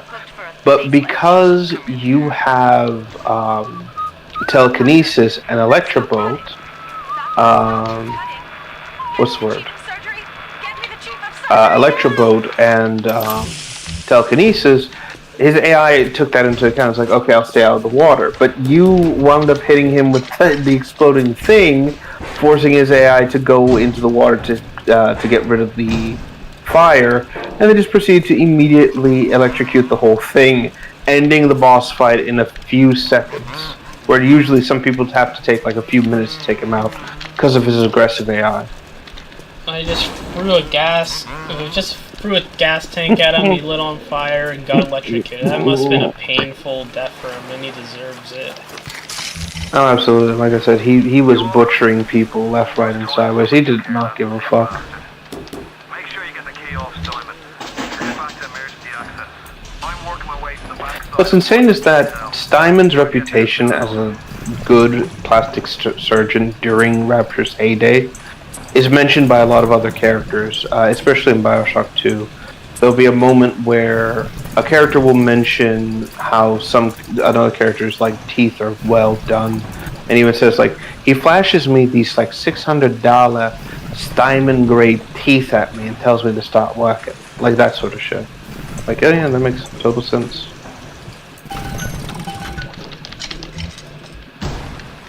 That was a shitty safe. It's Simon's safe, and it's like, oh, I shall do this and protect my worldly things because I'm so important and glorious. And it's like, Steinman, you're an idiot. He's a charred corpse. Yes, he's quote unquote, he's an ugly corpse now, just kind of floating in the water, burned and electrified.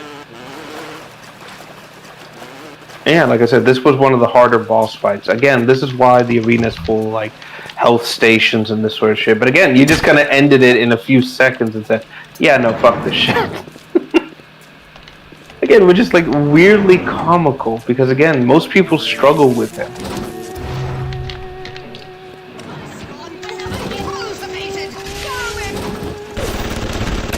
Oh, thank God for this turret. Oh yeah, you're gonna be saying that a lot. This game, like, these turrets are a freaking godsend half the time, and for good reason.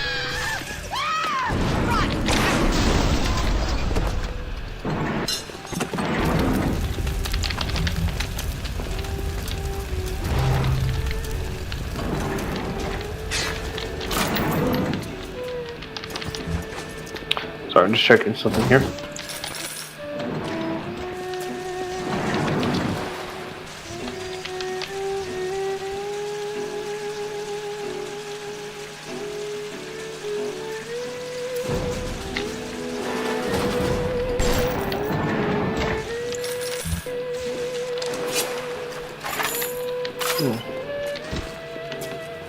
Okay, sorry about that. But yeah, so our brief stint in the medical pavilion is basically over.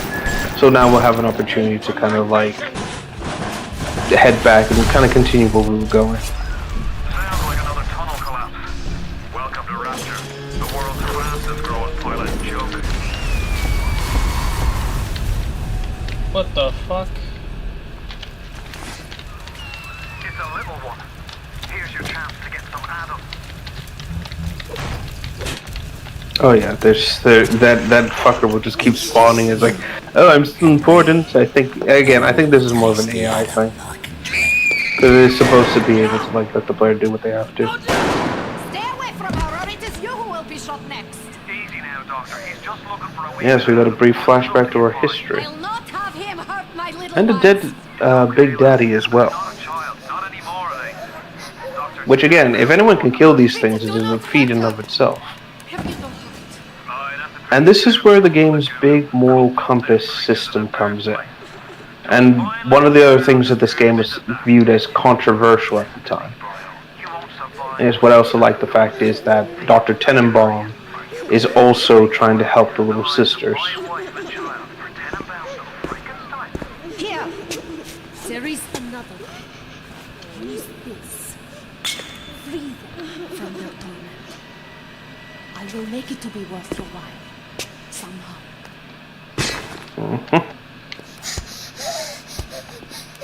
Wait, what does it want me So to here's do? where the moral situation comes in. You can either kill these children and collect more Adam, or you can save them and cure them from their affliction. So why This would is I what need Tenenbaum Adam? did. You can buy more plasmids with Adam and get more abilities. Things like the ability to shoot ice from your hands or create turrets and things like that. And by harvesting, you get more Adam. But if you save them, the little sisters will give you something later down the line. It may not be a lot, but it's something. And this does play into the game's ending, by the way. Well, So, I think whatever it's you want to better to get long-term gain over short-term gain. So you're going to harvest them. Thank you for helping me. What? You said long-term gain over short-term gain. That means like you're going to harvest the girls? I'm ready for dream time, Mr. Bubbles. Tenenbaum, I I thought- go for a sap. Oh, hold on, wait a minute. No, you did. Sorry, I misunderstood what you meant. But okay.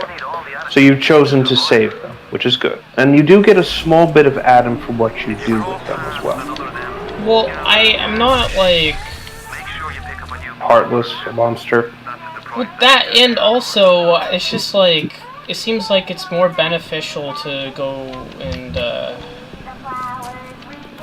how did I say it? Because if she says she'll make it worth it, then you know it probably means it's gonna be worth it in the end. So I think I should do it. Oh, absolutely. Sure, go for it. Not only are those little girls, And again, this is what I mean about the game being controversial at the time. they're nearly So, to kind of explain a little bit more about what the Little Sisters are, stem versions of the dead Adam comes from a sea slug deep in the ocean. is symbiotic. And these slugs need hosts to survive. The thing is that Tenenbaum has tried everything in her power to essentially So you see, it's not like give an environment in which the sea slug is compatible, but it couldn't work. Except when it was bonded to human females by having the parasite or the sea slug attach itself to the stomach lining of the host. Here's where it gets crazy. She's able to create and ingest Adam through corpses thanks to the slug inside the body. But it also makes the Little Sisters nigh indestructible because they regenerate their cells at an alarming rate. They're essentially, again, quasi-indestructible. They can die with enough damage, they will eventually succumb to it. But it's one of those things where it's like, you know, it is what it is, basically. So, yeah. This is why you will see some of them, like, getting into, like, being attacked by splicers, but never really dying. But it is, again, possible for them to die.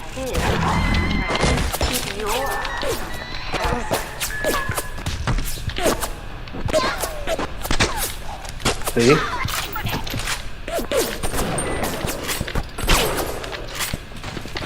And yes, by the way, your hand will constantly change based on whatever plasmid you have. So you see how within Rage you have this weird squelchy ball? Basically, this ball is being created from your organic tissue. So it's your muscle and your tendons that are coming out of your hand, and are infused with basically aggressive chemicals, basically. So you're essentially throwing your AIDS-infected blood, but in squishy ball form. Now, I know, again, this is what I mean. This game is all about, like, it's just a metaphor for AIDS. That's what it is. And yes, now you have an actual opportunity to fight a Big Daddy. Please keep in mind, this is going to be an intense fucking fight. They do not go down easy.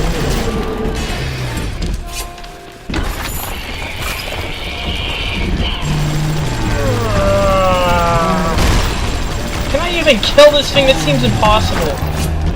You can. Hitting it with Electro Bolt will stun him for a few brief seconds, and you have other ammo types. So if you swap your SMG ammo for anti-personnel rounds, they'll do a lot more damage. Same with the other guns you have in your arsenal.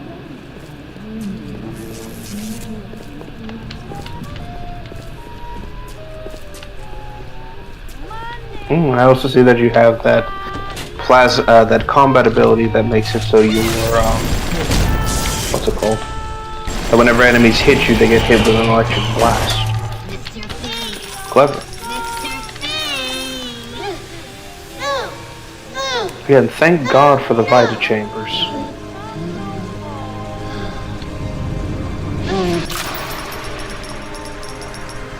You saved me.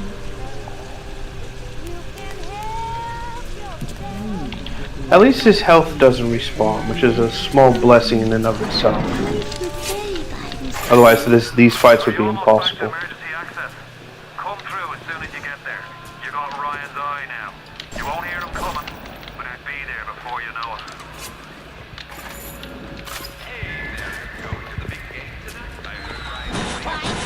it. And yes, saving Little Sisters will always net you 80 atoms. So always be just shy of 100. But harvesting them will give you 100 atoms.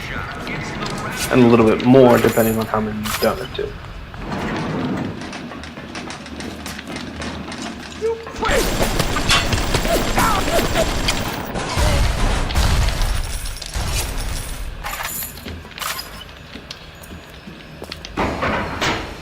Security alert deactivated. Thanks for your patience. I don't know how you managed it, but you did. Come through to Port Neptune now. Yep, you can now throw off the lockdown. Should be able to move on to the next area. Man, this is crazy. Neptune's Bounty. What?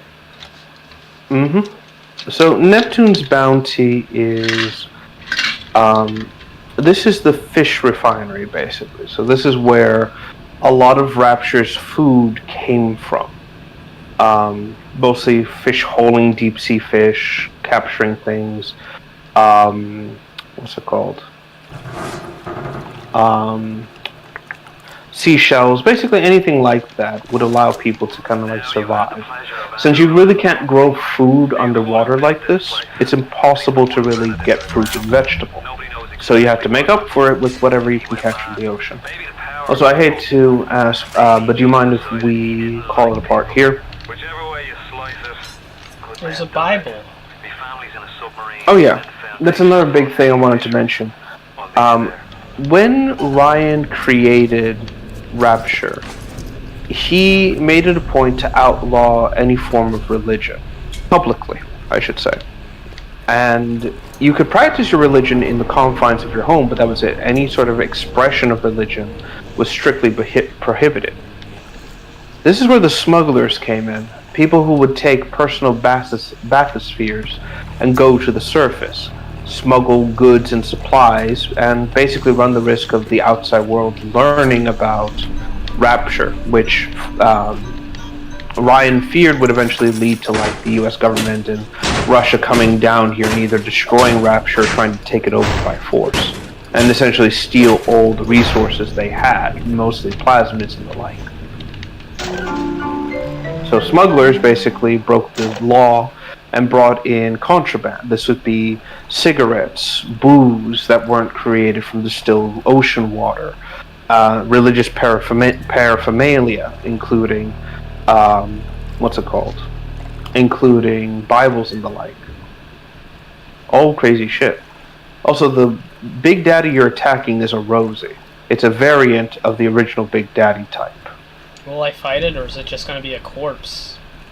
You will fight it. Rosies are purely ranged fighters. They do have the charge, but they will use a rivet gun instead of the drill to fight you. They're a little less durable than the regular Bubblehead Big Daddy variant you fight, but it's still one of those like, Jesus Christ, what are they feeding these fuckers? Anyway. But yeah, again, I'd hate to ask this again, but I think we may need to stop it here. It is a bit late on my end. Oh, right. Yeah, it's it's 3 a.m. Yeah. But we can pick this up tomorrow. Yeah, I just want to hack this first. Yeah, sure, go for it. I'm sorry, these jingles these fucking vending machines do always... They've stuck with my brain for years now. You know, welcome to the circus of value. Or, bienvenido al amo bandido. There we go. Fuck you, Ryan. I'm stealing your shit. There's nothing you can fucking do about it, you fuck. Alright, I'll save here. Okay. Well, there's a lot more we get to explore now, so the rest of Neptune's bounty, and a few more other locations. I don't know how long Bioshock 1 is. I know it's on the longer side, so we may be here for a little bit, but not by much. Okay. Bioshock 2 is going to be a lot shorter, though, so... Again, it's going to be another straightforward playthrough. Okay, so do I just quit the Windows and just end the stream? Yeah, sure. So I want to thank everyone for tuning in for this start of our Next Generation Plays playthrough. Hope you all enjoyed, and I hope we weren't too annoying this time. Alright, goodbye.